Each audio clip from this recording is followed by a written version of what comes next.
recording. Oke, selamat pagi. Saya terangin dulu ya. Jadi ini perjuangan semalam, lumayan, mudah-mudahan agak lumayan hasilnya. Ini source code-nya udah lewat berapa revisi sih sebenarnya. Sampai stres. Sampai tadi pagi juga ditambahin buat prediksi.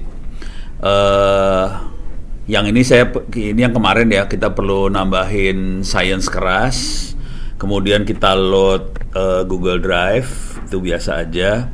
Terus ini tambahin import segala macam, biasa aja. Cuman yang agak nggak normal dari kemarin tuh saya tambahin 2 makhluk ini, early dropping sama drop out. Itu yang rada nggak normal. Kemarin nggak ada.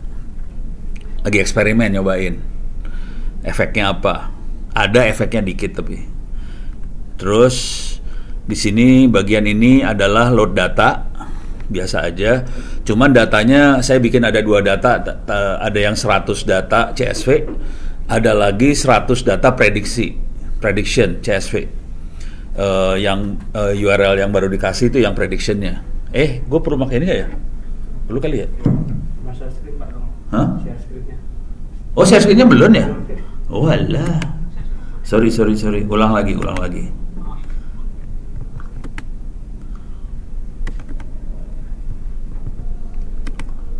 Oke. Mudah-mudahan beres nih share screen. Ulang lagi dong berarti dari atas ya. Oke. Ini taruh ke bawah. Naik ke atas. Jadi datanya, atau saya kasih lihat datanya dulu ya. Jadi datanya kan ada yang 100 data CSV. Itu yang dikirim dari Pak Tirta tadi malam, kemarin ya. Nah, sekarang data yang satu lagi bentuknya saya tambahin kata-kata predik. Bedanya cuma 1 kolom aja bedanya. Di sini ada kolom penggunaan internet. Kalau yang di 100 data CSV 1010 isinya. Saya rubah doang, penggunaan internet jadi 1 semua. Saya pengen lihat efeknya kalau 1 semua efeknya ke mana? Ke omset gimana? Kira-kira itu sih yang dibedain. Oke. Ada echo.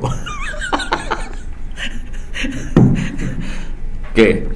Ulang ya. Source code-nya ini udah berubah beberapa versi. Ngerjainnya sambil nangis semalam karena masalah besarnya bukan source code sih sebenarnya. Masalah besarnya adalah cari parameter yang cocok supaya errornya kecil. Errornya gede banget soalnya. Errornya jutaan. Angka errornya jutaan tuh, nangisnya di situ sih sebenarnya.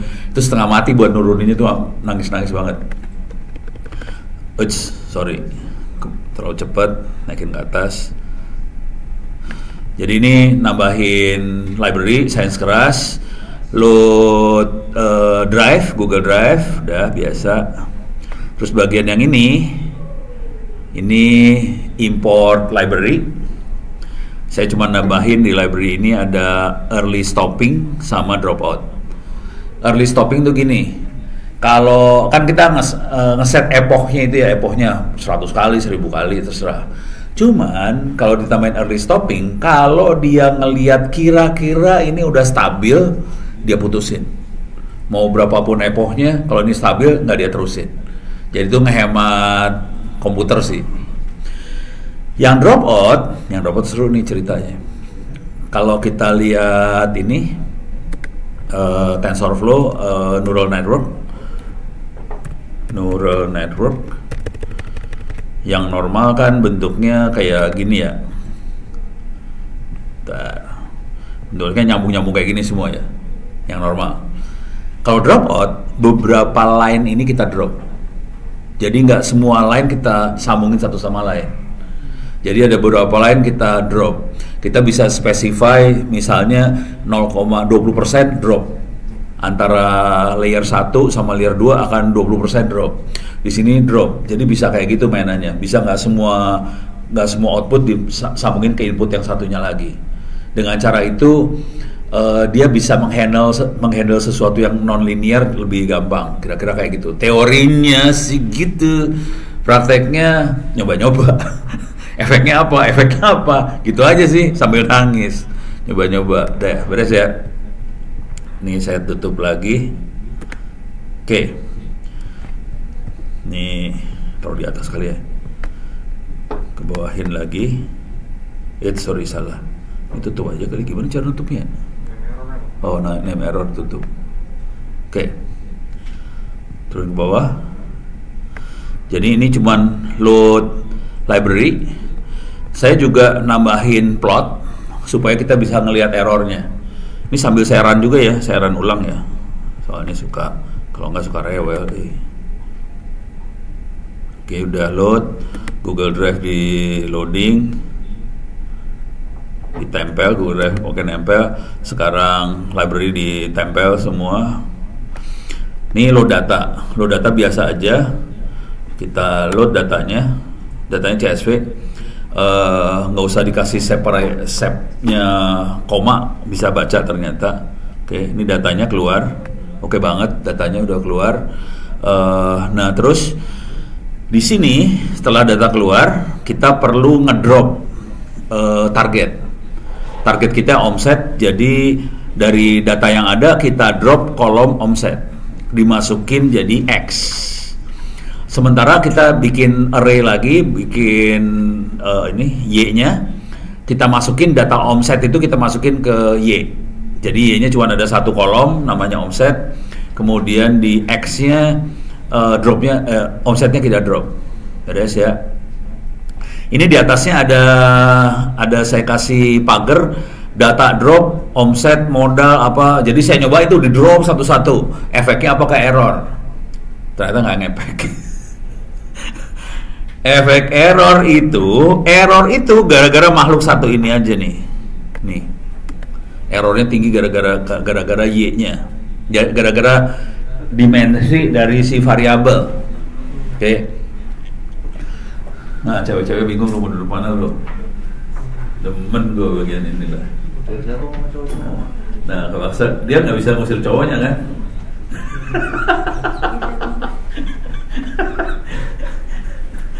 Oh yes, pinter. Jaro emang pinter, dia langsung geret kursinya aja, selesai masalah.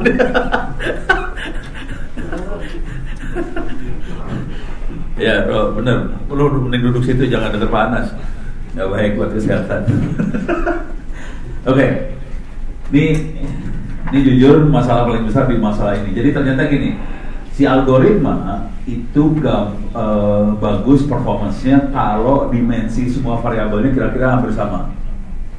Jadi kalau satu digit, kalau bisa semua satu digit. Yang jadi masalah, modal sama omset itu digitnya banyak banget tuh. Bikin kacau variabel modal sama omset tuh. Oke.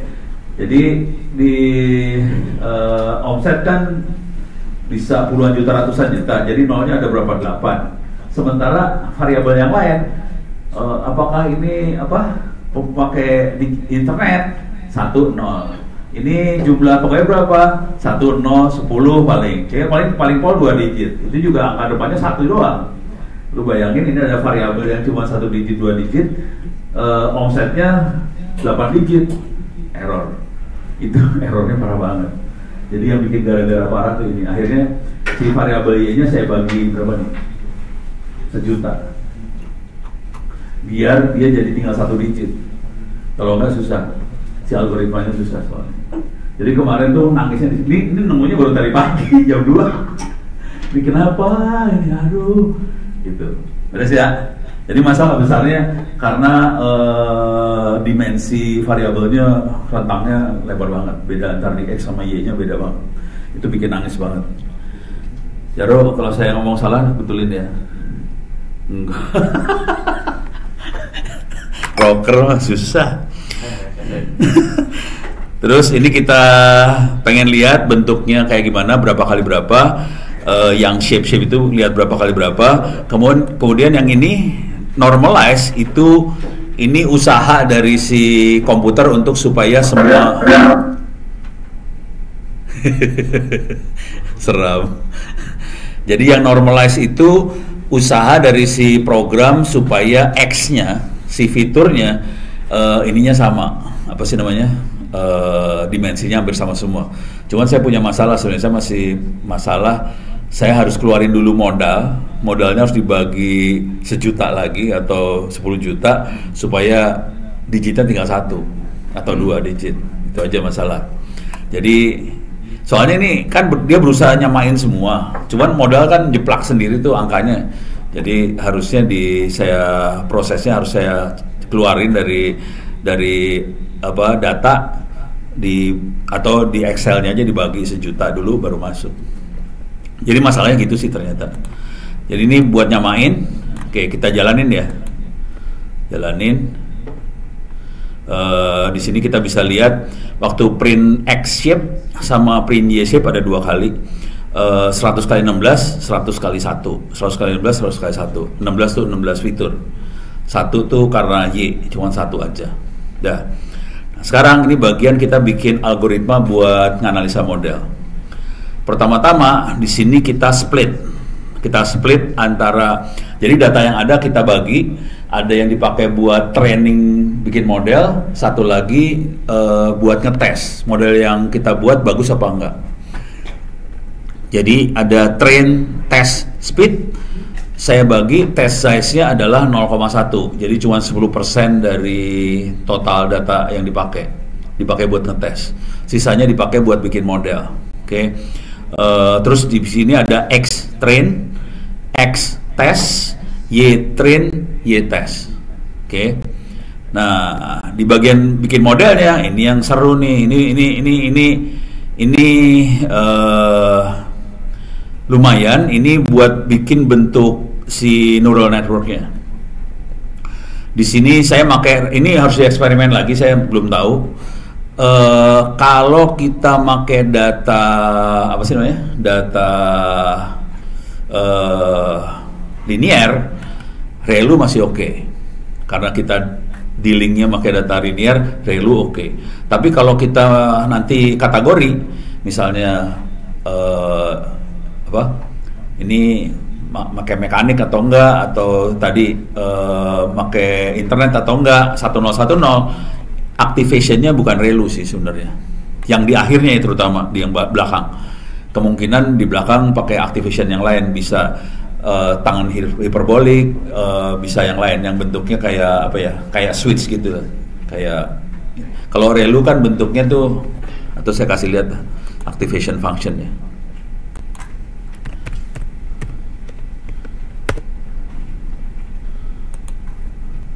Jadi transfer function-nya tuh, nah ini ada beberapa transfer function. Kalau ReLU bentuknya kayak gini, pas dia nilainya negatif, dia outputnya 0 atau kecil. Kalau dia positif, outputnya sama persis sama input. Itu ReLU. Kalau linear itu sampai X negatif, Y negatif, semuanya sama. Kalau ReLU dia bikin supaya kalau X-nya negatif 0 outputnya, X-nya positif, Y-nya sama X. Oke. Ini ReLU. Kalau yang ini sigmoid tangan ini adalah supaya ini buat mainan dengan ini data-data yang kategori. Jadi kalau yang ReLU itu biasanya kita main dengan data-data yang floating point yang linear. Buat linear regression itu kita pakai ReLU, tapi kalau kita kategori kita mainnya di sebelah sini. Jadi activation function beda yang dipakai, gitu ya. Yang ini kayak switch aja 1010. Kalau nilainya di atas 0, 1. Kalau nilainya main negatif jadi 0. Kira-kira gitu mainannya. Oke, dah. Sekarang balik lagi, source code saya ada di mana? Ini ya. Ini bukan. Ini dia. Ini udah dijalanin ya? Udah. Ini saya jalanin. Ini loading udah. Ini saya jalanin lagi. Oh, tolong masuk ke ini dong.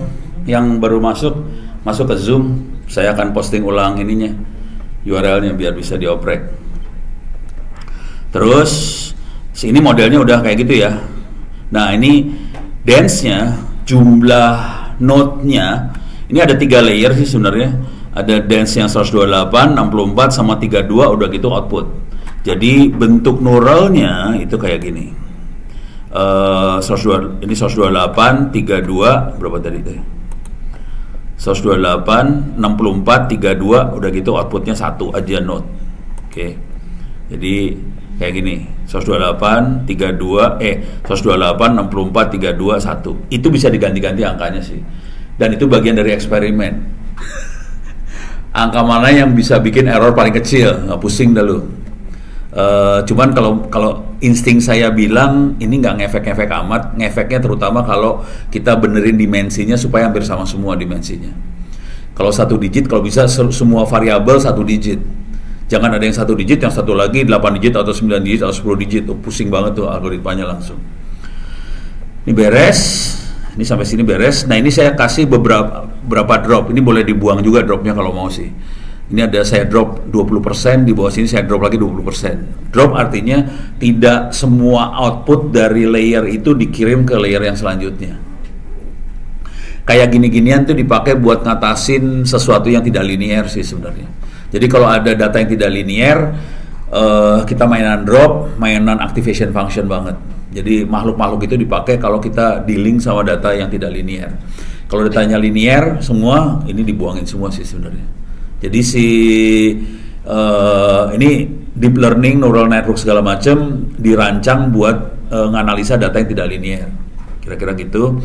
Nah sekarang masuk ke, ini udah dibikin neural networknya. Sekarang kita compile, kita optimize neural networknya. Di sini yang kita mainin banget nih. Optimizer banyak, yang kita pakai Adam. Saya cobain yang lain, SGD segala macam, susah dia buat konvergen. Akhirnya Adam bisa. Cuman di sini nanti kuncinya di sebelah sini nih, learning rate. Oke. Yang kita praktekin kemarin, kalau learning rate-nya gede, dia cepat konvergen. Cuman nggak stabil, bisa-bisa osilasi dia. Dan ini osilasinya parah banget, asli ini parah. Osilasinya parah banget. Saya turunin, tadinya saya cobain 10 nggak bisa konvergen, turunin 1 nggak konvergen, setengah lebih susah, mulai agak konvergen sampai 0,1. Kalau mau gila bikin 0,05, pokoknya 0,0 gitu, parah banget. Dia lumayan konvergen, cuman konvergennya karena di learning rate-nya kecil, pelan banget supaya sampai ke titik error yang paling kecilnya. Jadi ini perjuangannya parah di sini nih. Ini nyobanya setengah mati. Udah gitu modelnya dikompil, yang kita pakai buat monitoring apakah si modelnya konvergen atau enggak, kita pakai MSE, mean square error. Oke, mean square errornya, tapi dia akan monitoring dua sih, ada mean square error sama mean absolute error, dua-duanya akan dimonitor dan nanti bisa kita masukin ke history. Oke. Dari situ kita nanti dari history kita bisa ngeplot, ngeprint, ngelihat perilaku si algoritma. Dia konvergen bener apa kagak. Ini Ono kayak gini ngomong, saya bukan jurusan statistik loh. Jadi kalau saya salah tolong dibetulin. Ini ada orang statistik stres saya ngomongin sebenarnya. Terus saya tambahin satu lagi, early stopping callback. Maksudnya gini, kan kita bisa berkali-kali nyoba, oke, epoch pertama, 2, 3, terus dia errornya turun nih. Kalau dia deteksi ini kayaknya udah minimum, nggak bisa turun lagi, dia akan stop. Kita bisa aja set supaya epochnya 1 juta gitu. Tapi kalau tidak dikasih early stopping, ya 1 juta kali dia nyoba. Kalau dikasih early stopping, dia akan berhenti pada saat dia errornya udah bagus. Oke. Ini passion ini, angka passion ini akan menentukan kira-kira gini. Dia kan udah turun, saya turun. Dia dikasih passion buat kasih kesempatan dia berapa kali lagi buat iterasi, buat ngeyakinin bahwa emang dia benar-benar sudah minimal atau belum. Jadi dia dikasih sabar, tunggu, ulang lagi, hitung lagi. Oh udah minimal saya sampai 20, udah putus sambungannya, kira-kira gitu. Nah ini semua makhluk ini early stopping kita masukin di sini, epochnya kita masukin di sini, batch size-nya juga ternyata berefek. Sebaiknya batch size-nya, kalau yang ini ya pengalaman, yang ini di run batch size-nya kecil kalau mau hasilnya bagus. Kalau batch size-nya gede hasilnya suka ini dia suka flapping gitu, suka osilasi. Nah, kemudian di sini waktu kita melakukan training juga, sebagian dari training data, padahal kita udah pecahin training data, ada tes sama training data. Waktu kita bikin model, yang dipakai training data aja. Nah, di training datanya yang kita pakai akan di-split lagi sama dia 20%. Jadi 20% di-split buat konfirmasi, validasi modelnya bagus apa enggak waktu proses iterasi ya. Di tes lagi nih kita bisa atur di sini. Jadi yang akan berpengaruh tuh terutama batch size. Ini juga pengaruh nih, ntar. Jadi dua ini akan pengaruh. Jadi angka-angka yang pengaruh adalah ini learning rate, split, batch size, pengaruh. Kalau yang epochnya sebetulnya kita kasih gede juga nggak apa-apa, kasih 1000 nggak apa-apa, dia akan mati sendiri di tengah jalan. Kalau ditambahin early stoppingnya, kalau early stopping nggak ditambahin, ya udah. Kalau kita kasih 1 juta, dia 1 juta kali nyoba, ini kacau tuh, lama banget. Nah, terus di sini kita bisa evaluasi si modelnya dengan X test sama Y test. Tadi modelnya kita pakai X train sama Y train. Jadi training data kita pakai, udah gitu kita punya data buat ngetes, dipakainya di bagian evaluasi ini, model evaluasi ini. Cuman ini dia cuma ngasih angka doang. Saya di bawah ini ada plot, ada 3 plot nih saya bikin. Ada plot dari mean absolute error, mean square error, ada plot juga untuk loss functionnya dia di plot di bawah supaya enak lihatnya. Di sini juga saya lagi eksperimen, modelnya di save ke file. Nanti filenya, jadi gini ceritanya. Kalau ini buat bikin model dibutuhkan waktu komputasi yang lama. Kalau tiap kali kita nganalisa kita harus bikin model lagi, bonyok tuh kita. Oh, yang bikin echo tuh ini rupanya nih, TV-nya yang bikin echo. Nah, nggak ada echo kan? Nggak ada. Jadi bikin echo TV-nya sendiri. Soalnya pakai HDMI, audionya dikeluarin ke sono. Oke, ulang lagi. Jadi ini saya cobain save modelnya. Save model ini masih gagal sih jujur. Pas di load modelnya dia ngira TensorFlow versi lain. Akibatnya ada yang konflik ada yang nggak beres di parameternya lah. Jadi nggak bisa dipakai yang ini sebenarnya, yang save model nggak bisa dipakai. Kecuali kita pakai parameter yang nggak rumit, parameter yang biasa aja, kemungkinan save model itu oke. Jadi save model dibutuhkannya buat gini. Kalau model datanya gede banget 13 juta, terus kita analisa, itu waktunya lama banget tuh buat dapetin model kan. Taruhan lama tuh. Kalau 13 juta langsung dimasukin dapetin model, terus kita harus nganalisa, mendingan model hasil analisa ini di save dulu. Nanti kalau kita mau prediksi, kita load aja model, nggak usah ngulang lagi bikin model tiap kali pengen nanya sesuatu. Jadi modelnya bisa di save sih sebenarnya. Cuman bagian ini baru dikerjain, saya kerjain barusan sejam yang lalu. Bisa nggak di save? Waduh, pas di load yang kacau ternyata. Karena modelnya ribet di atas ini, modelnya ribet nih di atas ini, kategorinya ribet ternyata. Saya nyoba yang ngaco-ngaco soalnya di sini. Ini dikasih drop out lah, dikasih apalah, nah, itu bikin kacau tuh. Oke, jadi kalau bisa jangan yang ngaco, makanya default dia kayaknya lebih selamat, kira-kira gitu. Deh, ini coba saya print ya. Print lagi, saya run. Nih hasilnya seperti ini. Nih dia sampai 100, nggak sampai 100 tuh, dia sampai 20-an aja nih. Cuman 24 dia langsung dilepas, diputus. Dia berasumsi bahwa itu modelnya sudah konvergen ininya. Nah, ini kita lihat errornya di sini. Ini yang warna biru adalah errornya, yang warna orange itu dia nyebutnya jangan sampai si model itu, nggak tahu, lupa istilahnya si ini Jar kagak tahu. Ini kalau model overfit.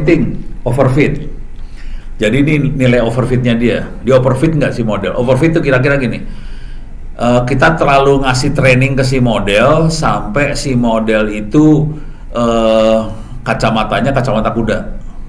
Jadi tiap kali dia jawab yang ini terus. Dia nggak tahu bahwa variasi jawabannya lebar. Tapi karena dia terlalu fit, modelnya terlalu nempel ke variabel yang ini, tiap kali ditanya keluarnya yang ini terus. Itu overfitting. Jadi kita nggak boleh sampai overfitting, kalau nggak kacau ntar. Ditanya apa, jawabnya yang ini aja, nggak bisa jawab yang lain. Jadi ini kacau nih. Nah ini menentukan angka overfittingnya. Kalau ini yang biru, errornya dia. Kelihatan di sini dia turun sampai titik ini, iterasi epoch ke 20 sekian diputusin sama dia. Ini juga kelihatan turun sampai titik ini putus. Oke, ini turun putus. Ini kelihatan overfittingnya mulai naik di sebelah sini. Jadi itu harus diputusin supaya nggak terlalu overfitting. Jadi disengajain kita putusin proses iterasinya supaya modelnya tidak overfit. Itu ya, kira-kira kayak gitu. Nah, yang bikin sakit hati dari ini semua adalah ini masih oke lah angkanya 1400 sampai 200, akhirnya turun sampai 200 sekian. Yang ini angkanya kelihatannya 3,50. Yang sakit hatinya di atas ini 10/7. Di sini 10/7. Jadi errornya bikin sakit hati banget nih, 10/7 soalnya. Errornya gede banget. Kenapa bisa error gede? Karena variabelnya ada modal, ada omset. Udah gitu ada kategori-kategori. Yang bagian kategori angkanya 0, 1, 2, 3, cuma satu digit. Modalnya sama omset, digitnya ada 8, ada 9. Jadi ada beda dimensi, variabelnya gede banget. Beda dimensi variabel itu membuat errornya tinggi. Gitu. Ini perjuangan banget semalam. Kenapa gitu, saya sejaman kali. Ini kenapa nyobain? Udah. Ternyata itu harus dibenerin. Nah, kita udah beres dapat model. Pada titik ini kita punya model. Kalau bisa modelnya di save. Nah, sekarang lanjut lagi. Saya bikin file, saya rubah filenya, saya bikin file kedua. Saya kasih nama 100 data predik. Bedanya cuman ya. Itu kenapa angkanya di atas itu ya? Apanya? Berarti ada data yang salah gitu ya? Mana sih? Itu terlalu tinggi tuh. Iya tadi 3,5 pangkat 0 gitu. Yang iya. 1E/7. Iya. Berarti apa datanya ada yang over apa? Bukan sih. Jadi dimensi datanya kegedean. Jadi dimensi datanya nggak sama satu sama lain. Bukan pas saat nyusun model ternyata ada yang Nggak. Dimensi data. Yang bikin gara-gara dimensi data doang sih sebenarnya. Nggak tahu ya? bukan ada datanya yang outlier gitu nggak? Bukan. Kalau insting saya bilang sih nggak tahu ya. Kalau insting saya bilang kayak kemungkinan besarnya kayak. Jadi ini tadinya lebih parah dari ini loh. Tadinya E/19. Nangis. Ini gimana turunnya? Udah, ini kan yang baru saya bagi 1 juta cuman Y-nya doang nih. Y itu omset. Saya bagi 1 juta angkanya. Sementara kita tahu ada modal di sini. Modalnya nggak saya bagi 1 juta tuh. Jadi kayaknya, ini harus eksperimen. Saya belum sempat ngeksperimen. Kayaknya kalau si modal kita bagi 1 juta juga, jadi angkanya dekat satu sama lain semua, dimensinya cuma 1-2 digit aja.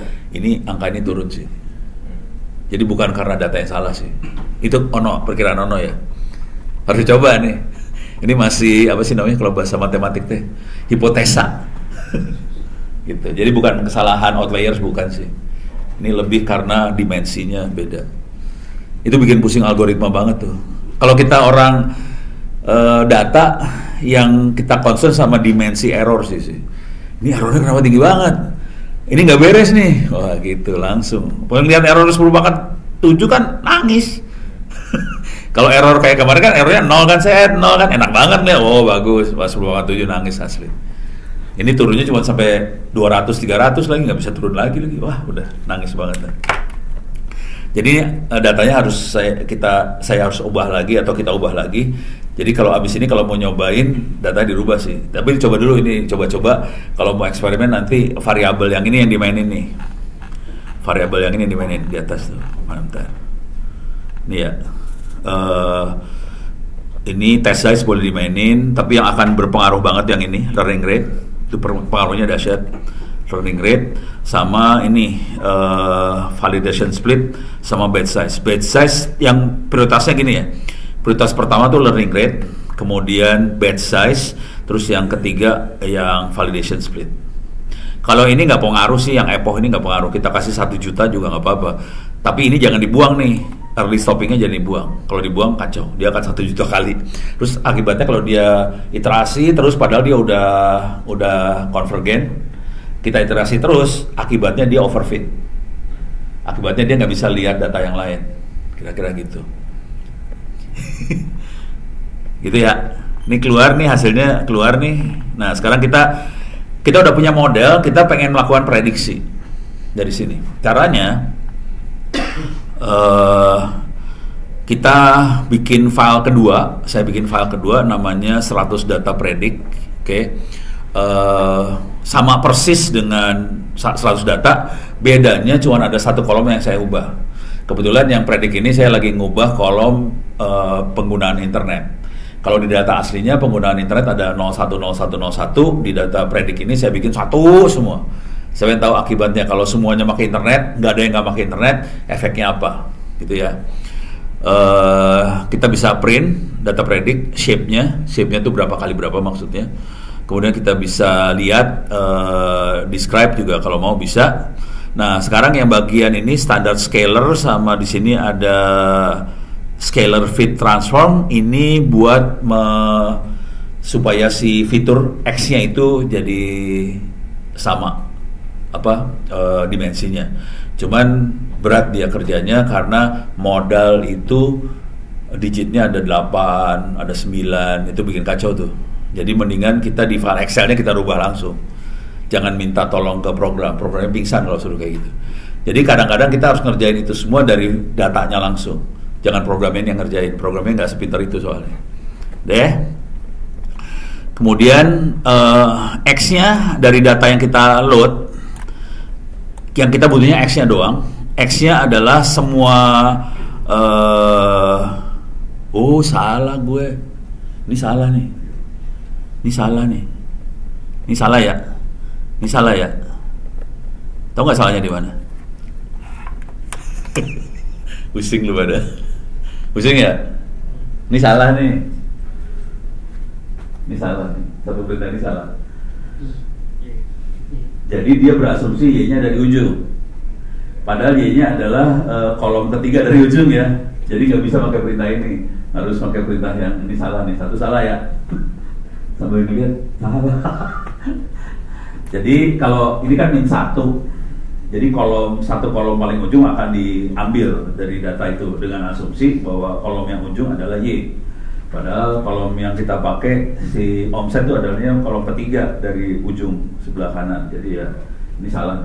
Jadi ini hasilnya salah sih sebenarnya. Ini harus dibenerin dikit. Kemudian untuk prediksi, jadi kita punya model, terus kita punya data buat prediksi. Buat prediksi cuma dimasukin aja ini X yang udah di scale supaya dimensinya sama. Dimasukin ke model predik, keluar hasil prediksinya. Prediksinya itu Y dengan X yang ini, bukan Y yang Y-nya kan udah di take out di sini. Ini asumsinya take out ini salah tapi salah. Nah sudah itu kita bisa masukin prediksinya, masukin ke data predik ada yang di load ini, data predik kan di load ini dimasukin lagi prediksinya ke sana. Jadi kita tambahin kolom. Kalau predik kita bisa save. Jadi kalau mau dilihat, jadi kita punya data prediksi kita sama Y yang kita punya, nanti ditambahin lagi Y hasil perhitungan komputer. Nah kalau udah kita bisa print. Ini hasil printnya. Coba ini printnya udah salah nih. Ini printnya salah ya, karena salah kolom. Gitu. Ini kalau mau di run, saya run. Oke. Nanti keluar sih hasilnya ini. Cuman ini salah, ini udah karena kolomnya salah. Oke, saya akan share di Zoom. Udah gitu silahkan ngoprek. Saya akan muter-muter. Bentar, saya share dulu gimana caranya share tadi. Bentar. Ini adalah file prediksinya. Mana ya? Zoom. Harus lepas dulu ya? Gimana sih?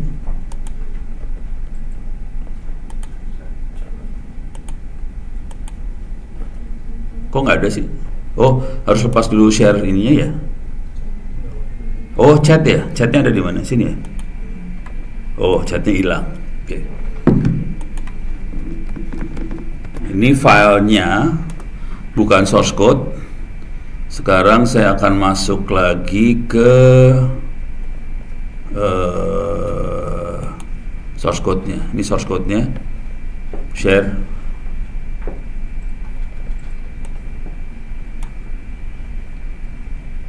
Copy link. Paste. Sip. Oke. Silahkan dioprek.